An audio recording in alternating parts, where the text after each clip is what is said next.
Indian premier ലീഗിന്റെ 2026 സീസണിലെ 27ാം മത്സരത്തിൽ ചെന്നൈ സൂപ്പർ കിങ്സ് തോറ്റു. 2 തുടർ വിജയങ്ങളുടെ ആത്മവിശ്വാസത്തിലെത്തിയ ചെന്നൈയെ ആതിഥേയരായ ഹൈദരാബാദ് പരാജയത്തിലേക്ക് തള്ളിവിടുകയായിരുന്നു. ആദ്യം ബാറ്റ് ചെയ്ത ഹൈദരാബാദ് 9 വിക്കറ്റിന് 194 റൺസ് എടുത്തപ്പോൾ CSKയ്ക്ക് 8 വിക്കറ്റിന് 184 റൺസ് എടുക്കാനേ സാധിച്ചുള്ളൂ. സഞ്ജു സാംസൺ ഉൾപ്പെടെയുള്ള ബാറ്റ്സ്മാൻമാരുടെ മോശം പ്രകടനവും മധ്യനിരയിലെ ദയനീയ പ്രകടനവുമാണ് ജയിക്കാവുന്ന കളിയിൽ ചെന്നൈക്ക് തോൽവി സമ്മാനിച്ചത്. സഞ്ജുവിന്റെ പെട്ടെന്നുള്ള പുറത്താകൽ CSKയുടെ പരാജയത്തിനുള്ള ഒരു കാരണമാണ്. കഴിഞ്ഞ 2 കളികളിൽ മികച്ച പ്രകടനം പുറത്തെടുത്ത സഞ്ജു ഇത്തവണയും ഉത്തരവാദിത്വത്തോടെ ബാറ്റ് ചെയ്യുമെന്ന് കരുതിയ ആരാധകർക്ക് തെറ്റി. കൂറ്റൻ ഷോട്ടിന് ശ്രമിച്ച് താരം പുറത്താകുകയായിരുന്നു. എന്നാൽ ഹൈദരാബാദിന്റെ വെടിക്കെട്ട് താരം അഭിഷേക് ശർമ്മയുടെ പുറത്താകലിന് വഴിവെച്ച സഞ്ജുവിന്റെ തീരുമാനമാണ് ഇപ്പോൾ സോഷ്യൽ മീഡിയയിൽ ചർച്ചയാകുന്നത്. ടോസ് നഷ്ടപ്പെട്ട് ബാറ്റ് ചെയ്യാനെത്തിയ ഹൈദരാബാദിന് മികച്ച തുടക്കമാണ് ലഭിച്ചത്. അഭിഷേക് ശർമ്മയും ട്രാവിസ് ഹെഡും ചേർന്ന് പവർ പ്ലേയിൽ അതിവേഗം റൺസ് ഉയർത്തി. മോശം ഫോമിലായിരുന്ന അഭിഷേക് ശർമ്മയുടെ കിടിലൻ തിരിച്ചുവരവാണ് CSKയ്ക്കെതിരായ മത്സരത്തിൽ കണ്ടത്. ചെന്നൈ ബോളർമാരെല്ലാം നല്ലതുപോലെ അടികൊണ്ടു. 15 പന്തിൽ അർദ്ധ സെഞ്ചുറി നേടിയ അഭിഷേക് CSK ബോളർമാരെ തല്ലിപ്പറത്തുന്ന കാഴ്ചയാണ് കാണാനായത്.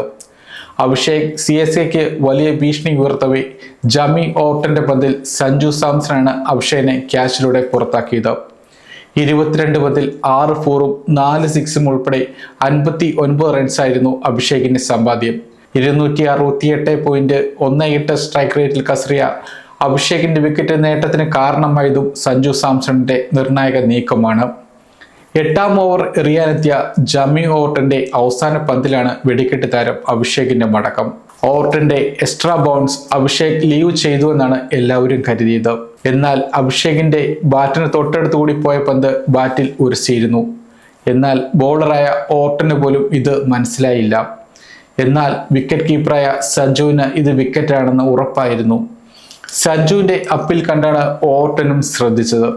എന്നാൽ ഇത് വിക്കറ്റാണെന്ന് ഓർട്ടനും ഉറപ്പില്ലായിരുന്നു. On field umpire not out പറയുകയും ചെയ്തു. സഞ്ജു സാംസൺ ആവശ്യപ്പെട്ടത് പ്രകാരം ക്യാപ്റ്റൻ ഋതുരാജ് ഗെയ്ക്വാദ് റിവ്യൂ എടുക്കാൻ തീരുമാനിച്ചു. തേർഡ് അമ്പയറുടെ പരിശോധനയിൽ പന്ത് അഭിഷേകിന്റെ ബാറ്റിൽ കൊണ്ടിട്ടുണ്ടെന്ന് വ്യക്തമാവുകയും ചെയ്തു. ഇതോടെ നിർണായകമായ അഭിഷേകിന്റെ വിക്കറ്റ് CSKയ്ക്ക് ലഭിച്ചു.